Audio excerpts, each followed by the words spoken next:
Pop MX presenta.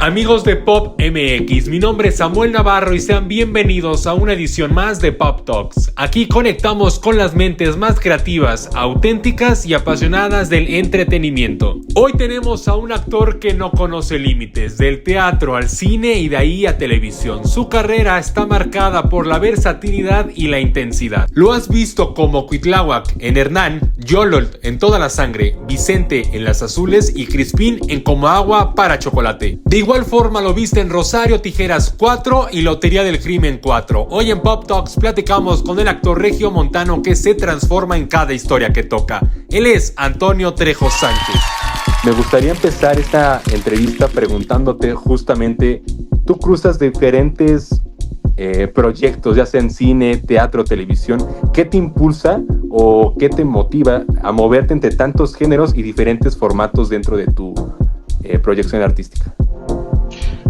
Pues creo que son dos cosas principalmente. Una es que tengo de verdad tengo una pasión muy particular por la actuación. Me gusta desde niño, que recuerdo hacía cosas de hacer como que estaba disfrazado y salirme a la calle a encontrar público, en la adolescencia, durante la prepa, ya llegando hacia la facultad. Entonces, el hecho de que a esta edad haya tenido, como mencionabas, este tipo de oportunidades para contar historias y tratar de distanciarme un poco de mi voz, de mi comportamiento, y acercarme al personaje y acercarme más a la realidad de la historia, creo que es lo que ese es un factor, ¿no? O sea, mi genuina curiosidad y por entender, por ponerme en los zapatos de otro, ¿no? Que luego nos ponen, en el caso de los guiones, sus historias ahí, ¿no?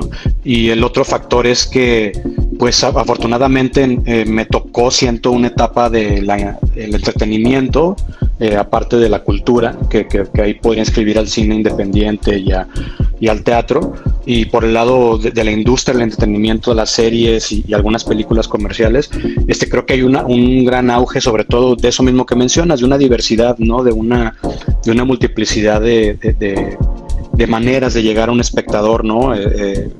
Siento que es un momento muy interesante, muy estimulante y fascinante del encuentro, ¿no? Del encuentro para dar historias a conocer. Entonces, creo que esas son esas dos cosas, Sam. Mi genuino, así, curiosidad y el momento que estábamos viviendo, ¿no? Sí. Ok, y si tuvieras que definir tu propuesta actoral en 3 palabras, ¿cuáles crees que serían esas palabras que te definirían a ti como actor?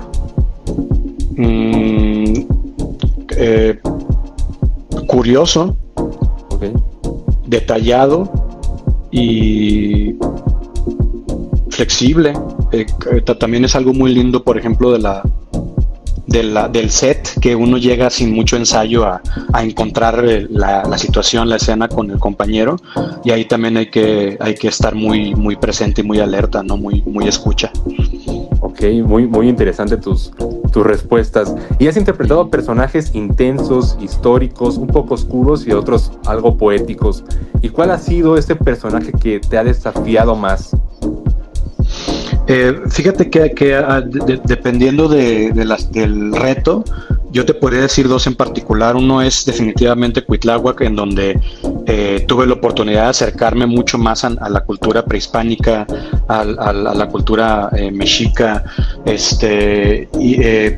incluso a la lengua náhuatl, a aprender junto con el elenco el lenguaje, la lengua, para poder interpretarla de una manera justa y de una manera también emotiva, ¿no? En una serie que se pintaba desde que lo rodábamos como una serie internacional, y también la exploración cultural, ¿no? El cómo mantener el cuerpo dentro de un lenguaje prehispánico, siendo desconocido en términos documentales, ¿no? Hay mucho trabajo de imaginación y de exploración y de especulación, pero que esté orientado a lo que el director quiere para la historia, ¿no? Entonces, ese fue un gran reto, además de que fue de mis primeros proyectos importantes, si no es que el más importante hasta ese momento, y tuve que no solo superar ese reto de poder transmitir a través de otra lengua, sino también la fascinación que me daba trabajar con los actores con los que me tocó trabajar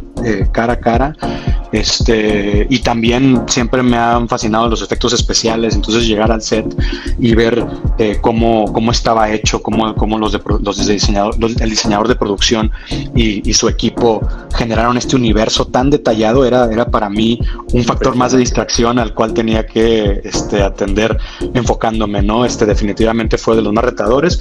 Y por otro lado, en Las Azules, el personaje de Vicente, creo que el reto fue el tiempo, tuve muy poco tiempo para encontrar una voz que creo yo estaba muy escondida dentro de mí, porque no tuve que pensarlo mucho, fue muy instintivo. La indicación, así recuerdo a Fernando Robsar en su comida, en su hora de comida, teniendo junta conmigo de tan atareado que está un showrunner en el rodaje. Había recientemente dadole más participación al personaje de Vicente y quería asegurarse que estuviéramos en el mismo canal, y me pedía que fuera tierno y que fuera a la vez siniestro, ¿no? Entonces esas dos palabras que aparentemente son que no se encuentran una con la otra, creo que fue por los tiempos y por el reto también que representó había una caracterización un poco por ahí. Creo que fue también uno de los retos recientes más importantes que he tenido respecto a eso, ¿no? A tratar de sensiblemente encontrar cómo se comportaba Vicente y cuáles eran sus dolores, sus heridas, para poder representarlo en un género tan detallado, tan intrincado como es el thriller, ¿no? Ok, sí, claro. Que la gente creyera que estabas interpretando a esos dos personajes tan importantes dentro de las obras que estabas realizando. Y vienes de una formación teatral muy, muy sólida en la Universidad Autónoma de Nuevo León y además en el IMBA. Así que me gustaría que me comentaras más bien qué se siente toda esa... No es carga, pero toda esa escena teatral de dos escuelas súper importantes a nivel nacional, sobre todo el IMBA, que es la Escuela Nacional de Bellas Artes, y ¿qué afrontas con ello? Además de qué influye esa preparación frente a una cámara. ¿Te sientes más confiado? ¿Te sientes más seguro de ti mismo? ¿Qué sientes? Fíjate que es una pregunta bien interesante, Sam, porque lo que yo siento ahí es que el hecho de que haya hecho, por ejemplo, teatro en la UAN, en la Universidad Autónoma de Nuevo León, me dejó explorar muchos tipos de texto durante la carrera, muchos tipos de propuesta. Participé en muchas obras, tanto de exámenes de semestre como de exámenes finales, como de propuestas independientes de compañeros directores, y eso te da una maleabilidad muy particular. Te dispone a aceptar tanto instrucciones que pueden llegar para unos compañeros ser muy frías o muy poco orientadas en la historia, como hazlo más pequeño o hazlo con menos intensidad, hasta indicaciones tan abstractas como imagínate que está quemándose el centro de tu estómago en esta escena. O sea, realmente hay una multiplicidad de estilos, una diversidad muy grande de maneras de abordar la escena en el teatro, en la facultad, estudiando, explorando, sin mucho miedo a equivocarse, porque estamos dentro de una casa de estudios, y luego también venir a la Ciudad de México a estudiar en el IMBA, estudios para la voz, en el Centro de Estudios del Uso de la Voz, con la maestra Luisa Huertas. Fue realmente una reafirmación de el compromiso que se tiene minuto a minuto en el oficio de estar explorando, de estar sopesando una idea emotivamente, de ponerte en los zapatos del otro para poder explorar escenas de manera libre, explorarlas de manera que el inconsciente sea el que entre a trabajar, y de ahí encontrar cosas. O sea, todo ese proceso tan detallado, el Seu Voz me lo dejó muy claro, que no había otra manera, ¿no? Eso por un lado, y también tomar en cuenta que eso mismo que te cuento, Sam, de venir de Monterrey a la Ciudad de México, representaba también para mí, que venía de allá, un reto abstractamente insospechado. Es decir, no sabía a qué venía realmente, con qué me iba a topar. No obstante, estaba muy dispuesto a aprender, ¿no? Entonces, en el Subos aprendí bastante de muchas cosas que me dieron base para poder explorar en mi manera de entender ya a nivel filosófico la actuación, encontrar voces, encontrar comportamientos y explorarlos de una manera auténtica, ¿no? Que luego esas mismas exploraciones pueden caer en la forma o en solamente el gesto cuando realmente está enraizado en una emoción. Sí, justamente la siguiente pregunta va de la mano con la respuesta que me acabas de dar, y es que en redes sociales hablas mucho de la transformación del cuerpo y la voz. Y justo la siguiente pregunta es: ¿cómo se prepara Antonio Trejo frente a un papel para poder proyectarlo desde el cuerpo? Justamente decías de que se sintiera fuego en tu base del estómago, que tuvieras, no sé, algún malestar físico, que tuvieras algún impedimento como tal en tu papel. ¿Cómo se prepara Antonio para afrontar ese tipo de situaciones en cualquier aspecto, ya sea teatro, cine o televisión? Pues de una manera muy abierta de entrada, ¿no? Creo que cada personaje tiene su proceso, cada historia y proyecto tienen su proceso, y es un buen ejemplo los que ya te mencioné para responderte esta pregunta.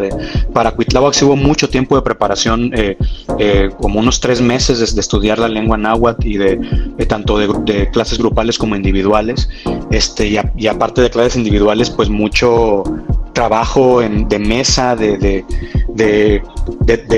analizar muy bien justo una frase en náhuatl para identificar cuál es la palabra que en el español mío, pues yo recargo la emoción y repetirla a un punto en que se familiarice y se encuentren varias opciones que a la hora de llegar al set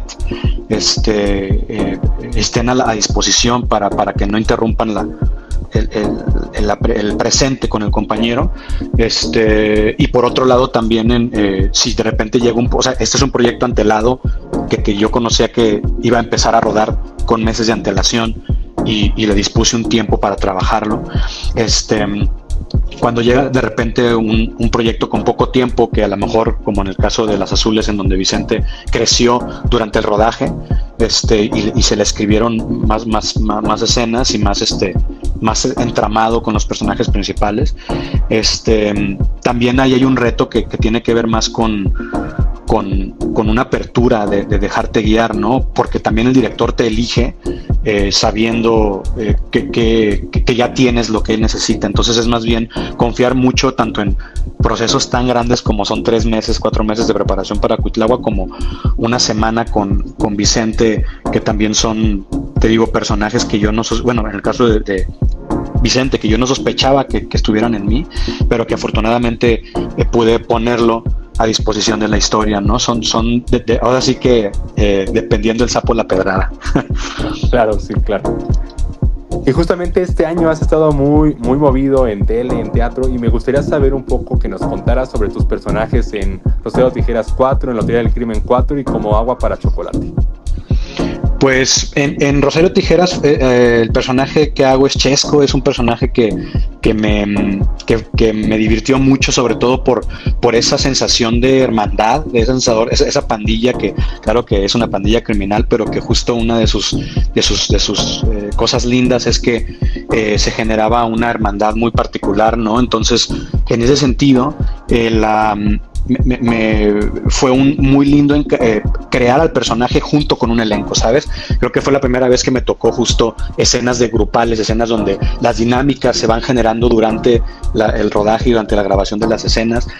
También fue muy lindo encontrar otra oportunidad más de distanciarme de mis maneras de expresarme para encontrar las de Chesco, y también justo vinculado a su ambición, a veces desmedida, pero siempre siendo leal y siendo muy parte del grupo de los chulos. Y fue un rodaje muy gozoso. Fue muy lindo conocer a Bárbara y conocer el compromiso que tiene con la historia que está contando desde hace años y con su carrera, con sus días tan admirables, tan comprometidos, tan apasionados. Fue un ejemplo que no deja de resonar en estos proyectos siguientes que he tenido. Luego Lotería del Crimen 4 con el personaje de Irving, que está dentro de un grupo de danzantes de concheros, ¿no? De estos que nos podemos llegar a encontrar representando la cultura prehispánica en las danzas en el centro histórico, ¿no? Y también, una vez más, si bien Rosario Tijeras es una teleserie que tiene muchas oportunidades para crearle al personaje sus formas y sus maneras de expresarse, igual también en Lotería del Crimen, que es un thriller policíaco, también fue muy, muy lindo coincidir con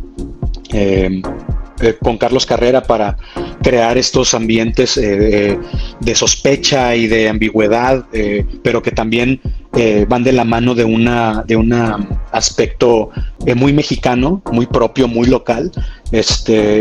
Fue muy, muy para mí fue muy gozoso trabajar con Carlos Carrera, y también pues tener en estas últimas dos proyectos, Rosario y Lotería, es la primera vez que me toca estar en pantalla, en tele abierta, tan presente, aparte de que Hernán se ha transmitido por Azteca 1.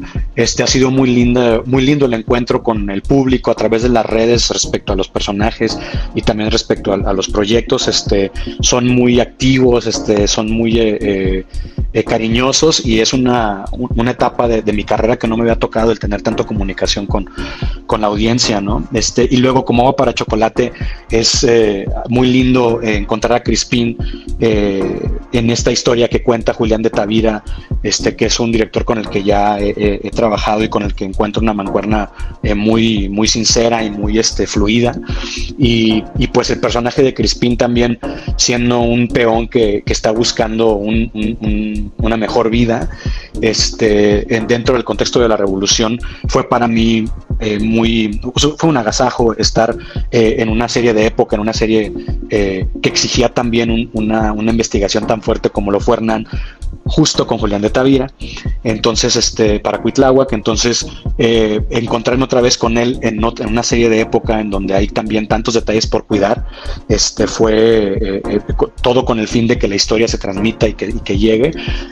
Fue también una cosa que no dejo de disfrutar mucho, ¿no? Es también algo que tengo que destacar de estos tres proyectos de los que te hablo, ¿no? Que me he topado con equipos muy comprometidos, muy, muy profesionales, muy amenos, con ambientes muy divertidos. Todos llegan con su tarea hecha a jugar y también a convivir, ¿no? A disfrutar la labor en la cual nos pasamos tantas horas de nuestros días, ¿no? Entonces, sí, estos tres últimos proyectos fueron muy, muy gozosos en ese sentido. Es la palabra que podría aplicarles a todos, ¿no? Sí, porque justamente el último que mencionaste, que fue Agua para Chocolate, fue premiada como mejor serie dramática en los Aura de este año. Obviamente me gustaría saber qué sentiste tú al recibir esta noticia. Y obviamente ya mencionaste un poco de cómo se vivió dentro del elenco y cómo fue todo el tema del rodaje, pero me gustaría otra vez recibir tu opinión al respecto. Pues es muy lindo que le den a conocer el trabajo de uno a través de las premiaciones. Además, hay que rescatar que estos tipos de premiaciones son incipientes, es decir, no llevan muchos años de ser creadas, precisamente porque el medio de las series se ha consolidado en los últimos años, ¿no? Entonces, en ese sentido, hacía falta este tipo de visibilizaciones, ¿no? Para que el público que no se ha dado la oportunidad de ver estas historias que les traemos, se la den para que afortunadamente es una de las ventajas de las plataformas, ¿no? Que pueden acceder a ese contenido en otros momentos y como quiera encontrar ahí algo de valor, algo que les haga reflexionar sobre sus días, sobre su vida, ¿no? Entonces, sí es muy lindo, y también es muy lindo ver a los compañeros justo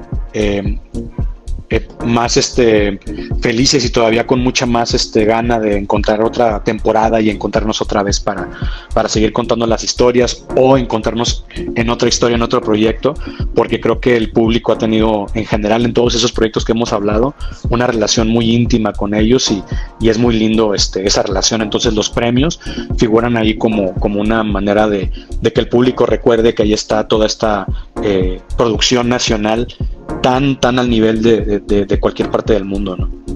Sí, claro, entiendo perfectamente, y justo es algo muy importante que la gente o la audiencia vaya viendo qué premios son los que otorgan a las series, para que justo como tú dijiste se vayan involucrando más y crezca la audiencia de series y también de las premiaciones. Y me gustaría ya irme con una pregunta más personal.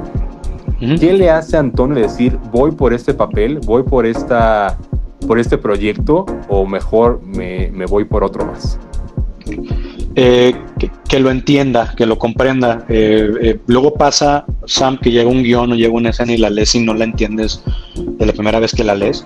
Y luego hay otras escenas que llegan, la lees y dices, claro, yo así hablo, yo así lo diría, o este es el curso de diálogos que yo llevaría porque yo tengo algo ahí que me resuena.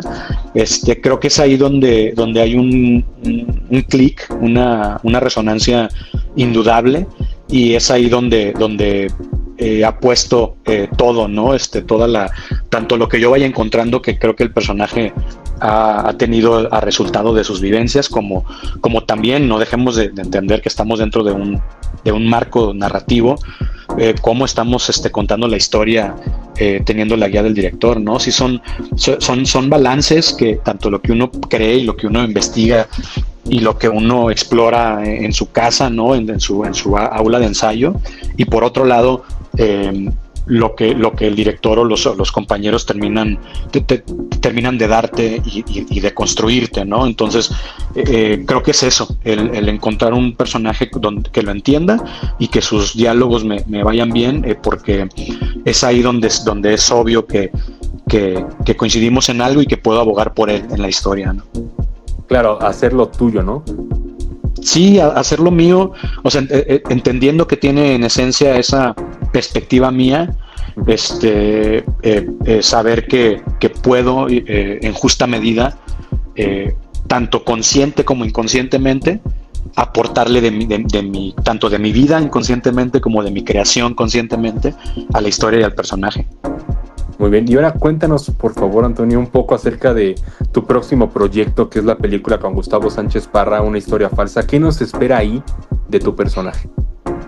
Pues mira, es un personaje, se llama, bueno, de entrada es importante rescatar que sí es una película muy importante, porque es de esas apuestas de elenco en donde se cuenta un poco la historia a través de los colores de varios personajes, sobre todo por un evento.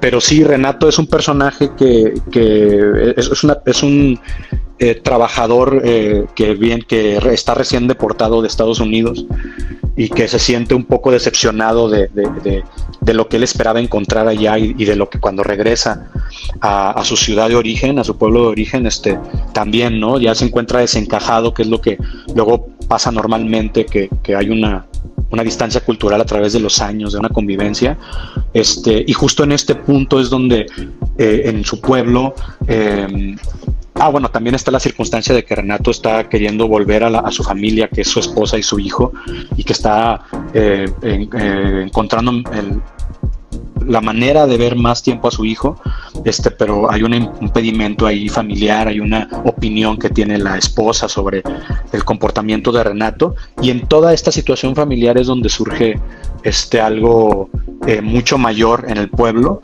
en donde sospechan que un par de foráneos pudieran ser algunos asaltantes, ¿no? Algunos robachicos. Entonces creo que esa película, sin contar mucho de su proceso o de lo que queremos contarles a través de la película, muestra, creo que, una cara muy particular de fenómenos sociales que suceden en todas partes del mundo, pero en particular en algunos con más acento, pero justo que no creo que cuando nos enteramos de esas noticias no desencarnamos cuál es la circunstancia del pueblo y por qué luego es el pueblo y no la policía quien tiene que estar investigando o cuidándose, ¿no? Creo que retrata un contexto de abandono, un contexto en donde estos personajes, como es el caso de Renato, tienen una poca oportunidad de sentirse seguros y de sentirse en un bienestar, ¿no? Entonces es una apuesta muy, muy fuerte por parte de Miguel Lozano, que es el director, y no podemos esperar a que pueda ya tocar los festivales y eventualmente las salas de cine para poder platicar más sobre esa película, ¿no? Sí, y justo que plasma el vivir actual, ¿no? Que tiene Estados Unidos. Es una muy, muy buena fase y siento que les va a ir súper, súper bien. Y además de que tú eres actor, también tienes formación en danza contemporánea. Aquí vamos un poco más con el tema de parkour, de combate escénico y qué papel juega toda esa academia, por decirlo así, dentro de tus papeles. Pues fíjate, yo desde niño siempre fui un chango y no pudieron encerrarme, entonces andaba en los árboles, andaba en los techos, andaba en los parques, saltando, brincando. Para cuando yo ya hacía parkour, de repente ya se hizo de moda, o sea, como niño, ¿no? Ya cuando me empecé a formar académicamente en el teatro, encontré algunos cursos de acrobacia, algunos cursos de danza, perdón, eventualmente llegando acá al CEUBOS, en mis clases de expresión corporal, la maestra vio en mí como el potencial para recomendarme una compañía de danza que fue Cuerpo Mutable, que cumplía en su momento 20 años, en donde y fue en ese momento donde yo entré a hacer una obra que justo hacía homenaje a esos 20 años. Creo que una de las cosas que vieron en mí fue esa seguridad corporal que de niño, precisamente por haberme caído y raspádome y vivido y dándome cuenta que no pasaba nada y que podía volver a levantarme y cuidarme otra vez. Creo que eso vieron en mí y a través del proceso del montaje de la obra, yo mismo fui descubriendo junto con la coreógrafa una manera de poner mi actoralidad en danza, y fue muy, muy bonito porque no solo quedó ahí en el montaje de unas funciones, sino que precisamente porque cumplía 20 años la compañía, tuvimos oportunidad de ir al Festival Cervantino, de presentarnos en Bellas Artes, y fueron momentos muy importantes para mi carrera. Me dejaron mucho o sea, me impulsaron mucho a seguir adelante en la carrera, a seguir creyendo en ella, a seguir creyendo en mí, en mi capacidad para contar historias, para estar en escena y transmitirle a un público. Y creo también, aparte, que esa seguridad y esa exploración y esos estudios del cuerpo y de las zonas, de los códigos, de los gestos, junto con los estudios de voz que tuve en el Centro de Estudios del Uso de la Voz, con Luisa Huertas, fueron determinantes para mi manera de verlo a los personajes y de abordarlos, de siempre buscarles una oportunidad de escuchar su voz y su manera de ser, ¿no? Entonces, eso me sirve mucho en el set porque, por ejemplo, toma tras toma sirve bastante la memoria física para poder hacer varias veces lo mismo sin que se sienta algo como si ya hubiera sido hecho hace un minuto, sino que se sienta fresco. Y también, sobre todo para procesos demandantes, exploratorios, en donde, por ejemplo, en el caso de Hernán, la coreografía de peleas, en el caso de Rosario Tijeras, el manejo de las armas seguro, muchas cosas que yo jugué de niño y que fui desarrollando a la par de mi crianza y de mi formación, me han servido para sentirme más seguro en el set, sobre todo para esos fines, ¿no? Creo que por eso mantengo esas habilidades, porque se usan en el set, se usan en el teatro.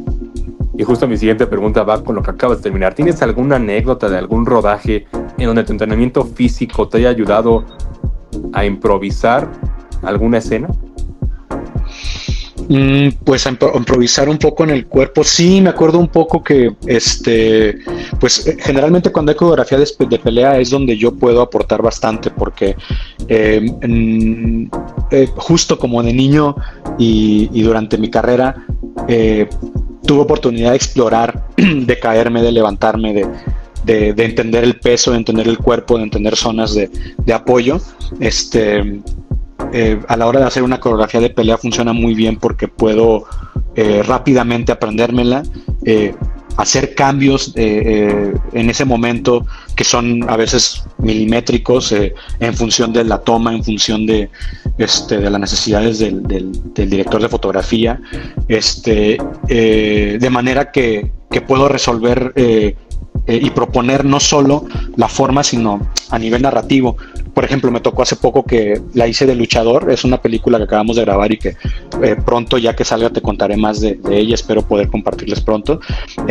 Y fue una película en la que hice de un luchador y ya teníamos toda la coreografía junto con el grandioso equipo de stunts que es súper valioso su trabajo y es lo que creo que a nosotros siempre nos atrae al cine, ¿no? El ver esos espectáculos estilísticos de coreografías de peleas que luego algunas historias traen, ¿no? Es muy admirable su labor y justo en esa colaboración, el que yo pueda traer a la mesa habilidades corporales para poder potenciar la coreografía, luego ayuda mucho, ¿no? De que, oye, ¿sabes qué? Noto que ya tenemos aquí la coreografía, pero se me hace que aquí el último golpe que le dan al personaje y que se supone que ya con eso termina su participación en la pelea, creo que puede ser más grande. Entonces, ¿qué tal si yo te propongo que me golpeen y que haga como que me doy una maroma del golpe? Entonces ya queda muchísimo más llamativo y queda mucho más arriba el cierre, ¿no? Entonces ya la directora bien emocionada, ¿puedes hacerlo? Claro. Y entonces ya vemos la escena y queda grandioso y todos estamos felices de que por un lado lo hicimos de manera segura, porque yo lo hago muy aparte de esa grabación de la película, yo lo sé hacer, y por otro lado también el que aporte a la historia, el que aporte en este caso al estilo de una película de época navideña, ¿no? Entonces definitivamente son cosas que yo noto que me han funcionado, que habilidades que me siguen funcionando para la labor en el set como para la labor en el teatro y que aparte pues son parte de mí. Es decir, creo que definitivamente esas habilidades que tengo no por nada me hicieron llegar y mantenerme en la actuación. Es completamente lógico, ¿no? Muy bien. Y ahora vamos con una pregunta también más personal. Queremos conocer un poco más de Antonio. Y si tuvieras la oportunidad de crear un personaje desde cero, ¿qué personalidad, qué tipo de cuerpo y qué tipo de energía tendría tu personaje, además de cómo lo llamarías? Pues fíjate que justo estoy en los inicios del desarrollo de un personaje que llevo un rato de querer retratar, y sin contar mucho de su historia, más bien es de su manera. Creo que me quiero dar la oportunidad de hacer un personaje del tipo heroico. Creo que he tenido oportunidades grandiosas de hacer personajes de carácter y últimamente me ha llamado la atención el ponerme ese reto de hacer un personaje que se sale con la suya. Si bien me ha tocado en algunas ocasiones en teatro, sobre todo en los primeros años de mi carrera, ahora que también produzco teatro me doy esa oportunidad y creo que le sería un personaje justo, ¿no? Ambicioso, con momentos con caídas fuertes, pero con un sentido de propósito fuerte que lo hace levantarse. Creo que también me interesa hablar del universo regiomontano, de los personajes que ahí, dada su cultura y su punto geográfico, se dan, ¿no? En qué circunstancias vivimos allá, qué aspiramos, qué nos atañe, el sol, el tráfico, el transporte. Hay muchas cosas ahí que terminan influyendo en personajes de los cuales me siento con la licencia de hablar de ellos, ¿no? Entonces es por ahí, como un personaje regio con propósito que también, en donde también tenga la oportunidad como contador de historias, como narrador de contarte cómo es que un regio es y por qué es como es, ¿no? Entonces creo que por ahí es mi siguiente búsqueda, ¿no? Afortunadamente también siempre hay oportunidades de otros personajes y en este caso, en esta siguiente etapa es por ahí. Ok, qué interesante. Sí, justamente mostrar el día a día, ¿no? Los sueños, las aspiraciones que tenga tu personaje. Ahora vamos a entrar a una sección que se llama Flash Pops. Son algunas preguntas rápidas. Lo primero que se te venga a la mente hay que decirlo. Y vamos a correr el video, producción, por favor.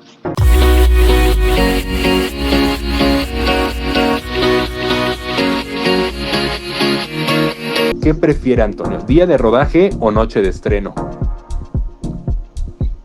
Ay, disculpa, ya no escucho. Bueno, ¿me escuchas otra vez? Ahora sí ya no escucho otra vez. Creo que está pasando lo mismo que hace ratito. No sé si fue por el wiper o por el video que entraba, pero no te escucho. Podríamos checar intentaré si, entrar y salir. Robbie o Toti, podemos ver si podemos activar el audio. Sigo sin escuchar, lo siento, leo el chat. Ok, entro y salgo. Una disculpa. Ahora sí, ¿día de rodaje o noche de estreno? Otra vez no te escucho, qué pena. Veo que mueves la boca y ya no te escucho otra vez. Déjame ver si intercalando los medios de audio se reseta. ¿Escuchando? Unos segundos antes de que empezara a ver aquí. Ya te escucho, sí, ya te escucho. ¿Ya? Perfecto. Sí. Muy bien. Vamos con la primera pregunta. ¿Día de rodaje o noche de estreno?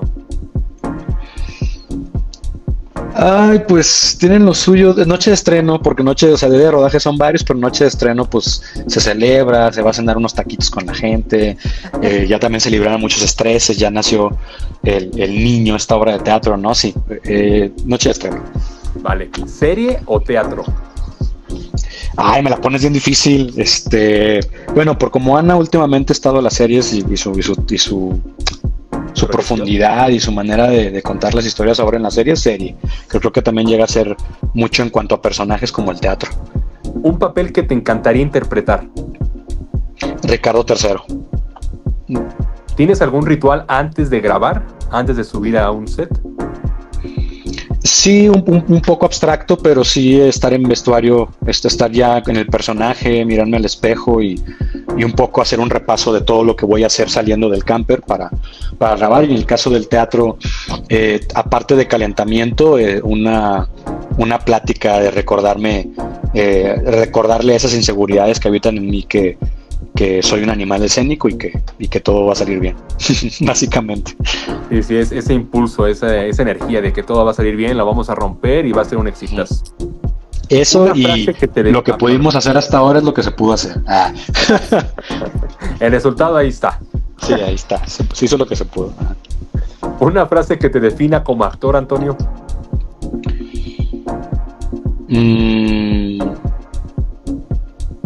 Diría clavado. O sea, clavado de muy muy detallado. Hago hojas de Excel de ciertas cosas de mis personajes, de mis días de rodaje, de la administración de mis tiempos, muy muy clavado. No se me viene otra palabra a la cabeza que clavado. Okay. Si no fueras actor, ¿qué te hubiera gustado ser?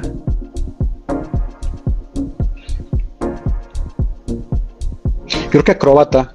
O sea, creo que fue una cosa que siempre y que sigo haciendo, pero que me sirve mucho en la actuación, esa habilidad, ese gusto. Pero creo que sí, por mis habilidades atleta o acróbata, algo así, creo que también le hubiera hecho caso a mi cuerpo, a mis habilidades y me hubiera ido por ahí. Y le hubieras dado también al clavo ahí. Yo creo, un poco sí.